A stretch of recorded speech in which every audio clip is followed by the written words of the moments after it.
Just because it's the bye week doesn't mean you can't learn a little something about this Dallas Cowboys team in 2023. Welcome in the film room at the Star in Frisco. We have our resident Super Bowl champion, Isaiah Stanback, breaking down the film for you. I'm Kyle Yeomans. As the Cowboys head into the bye week, Mike McCarthy said it. There's a lot to learn about this team. There's a lot to clean up as well. Where do you want to start if you're looking at the Cowboys and how they can improve from their 4-2 record?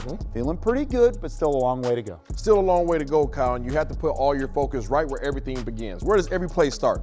Right there in the trenches. So I'm going to fixate my eyes on the offensive line, and I'm going to say that they need to improve. They have to figure things out. There's a lot of energy spent on them trying to get back together. All 5 guys, all the starters. We've been waiting for them to come together. Last few games we've had them. Continuity is not quite there yet, and we're going to show you guys exactly some of the issues that they're having that's causing other issues in this offense. So we're going to start this thing right off the back against the Los Angeles Chargers, and there is some dude on their team named Khalil Mack. Oh, he's pretty good. He's pretty good. But you know what? The Dallas Cowboys have a guy who's pretty good as well named Tyron Smith. Both guys are vets. Both guys are pretty doggone good players. Yeah. But both guys were on a mission to try to make sure that one didn't take over the other. But one guy on this particular play won. We talked about Tyron Smith, how he is getting older. Okay, he's had some injuries, but he's still a dog when it comes down to being muscular. Sure. Okay, but guess what? This dude right here, Khalil Mack, caused him some issues. And one of the ways in which he did that was simply just straight using power. He's going to come right off the edge. You see him, he's in this wide 9 technique.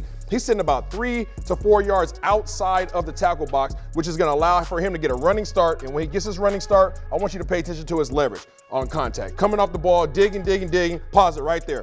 Look at the angle of his body. Right now, he is straight up and down, driving through Mr. Tyron Smith. Look at Tyron Smith's body.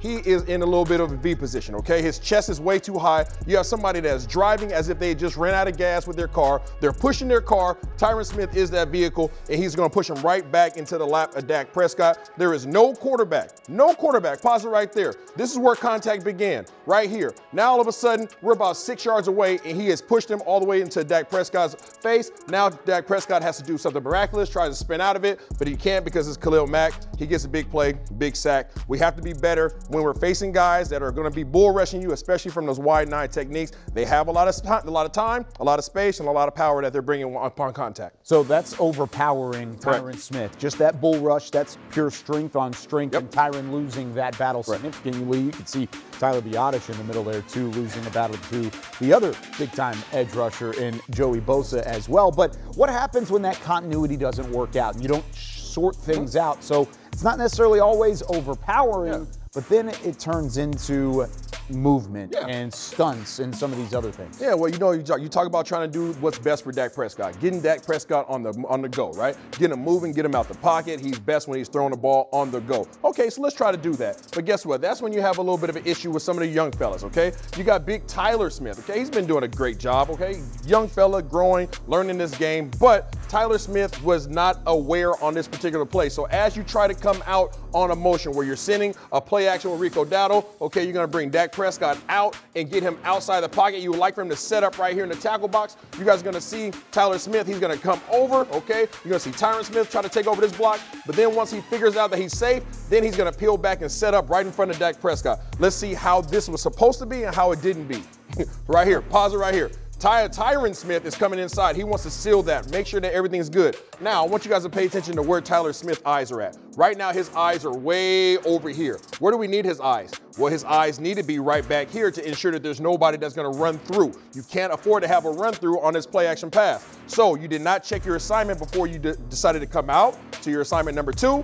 Pause it right there. As soon as his eyes are where? Where's his eyes at now? Wow. Now he's looking back here to Dak Prescott. Okay, well, there's a guy by the name of Murray at the second level for the Chargers who sees this. He says, hello, I'm going to shoot this gap now, and I'm going to go ahead and take advantage of the fact that Tyler Smith is not taking care of assignment number 1. I'm going to run right behind him. Pause it right there. He accelerates. He uses his athleticism to now come get him. Tyler Smith has zero awareness as to what's going on because his eyes are not on the prize. And all of a sudden now Dak's under pressure again for another big play by the Chargers. Dak tries to escape. Now all of a sudden the play gets extended. He decides not to throw it down the field. And here comes Bosa, not Bosa, but Big 56 on the play. Okay, you got another guy coming for the secondary, and that just comes out to be another sack. Tyler Smith, you have to be aware, take care of assignment number 1 before you go to assignment number 2. This is not all on Dak. Everybody's saying, well, Dak took too many sacks. Dak's holding the ball too long. Yes, he did on some plays, but this is one of the issues that people need to pay attention to as well. This offensive line did not take care of their assignment on this particular play. It was honestly a miracle that Dak even worked out of that anyways. And I talked about the movement from a stunt standpoint and really trying to pick up that movement. That was really minuscule movement. The Chargers didn't throw anything crazy at that point in time. That's basically just seeing a gap and hitting a gap if you're Kenneth Murray off the second level. Where can Dallas be challenged as well whenever teams do turn up the movement and they're able to roll around and move at the line of scrimmage? For sure. So we talked about power. We talked about the lack of awareness or a lack of attention to detail. Now we're going to talk about something that every team has seen on film, and you're starting to see it every single week. The San Francisco 49ers exposed Dallas when it came down to stunts. So as we talk about continuity on the offensive front, you guys can ask Big Nate Newton. That's why you want the same guys in there so that you guys can always be in this nice little dance, right? I know where Kyle's going to be. Kyle knows where I'm going to be, right? It doesn't matter. We're not going to allow anybody in between us, right? Well, unfortunately, this line has not figured out how to figure out that continuity just yet. So let's look at assignments, okay? Assignments. Tyron Smith is going to come out here. He has to come all the way out here to Bosa, okay? You guys have Murray right here in the gap, so Tyler Smith has to check there, okay? Now what do we have to have? Okay, well, big Tyler Biadasz has to go there. We have somebody all the way out in a 9 technique, and we have somebody pretty much in a 14 technique. I don't know what you want to call that out there, but here's the tackle box. Right here. Whoop. That's the edge of Tyler Steele. There's so many Terrence Steele. Jesus, so many T's around here. But anyways, okay, so now all of a sudden, what do we have? We have somebody who's in a 9 technique, okay? And then we have somebody who's in a wide technique out here. What do they want to do? They want to stretch out your responsibilities. They want Terrence to come all the way out here. They want big Zach Martin to come all the way out here. And then they're going to try to bring somebody across the face of the guard so that they can come right in between here, and all of a sudden they're going to take Tyler Smith's eyes all the way over here. So they're trying to get everybody to come out here, and then what they're going to do is bring this wide technique and bring him all the way around with the hopes that they can turn somebody's head to the sideline. Let's see what that looks like. Boom, you see Tyler Smith checks, okay? Boom, all of a sudden they come across the face. Boom, pause right there. As he comes across the face, now where does Tyler Biadasz's eyes have to go? They have to come here. You guys see Zach Martin fighting for his life right here. Okay, you see somebody right here fighting for their life. But what's going to take place? Let's go ahead and clear it up. Play it through. Boom, here comes the stunt. Now the stunt's coming around, okay? The stunt's coming around here. Tyler Biadasz just turns sideways. Dak doesn't have any space at all to work. And now all of a sudden, here goes another big sack for the Chargers, okay? The stunts are causing a lot of issues for the Dallas Cowboys right now. They have to be able to pass along their responsibilities. They have to be able to shuffle, have nonverbal communication, have verbal communication to ensure that their shoulders are not getting turned and that they can trust that, hey, if they want to get to my quarterback, they have to come through me, but I have to try to stay as square as possible because this is a wide tank.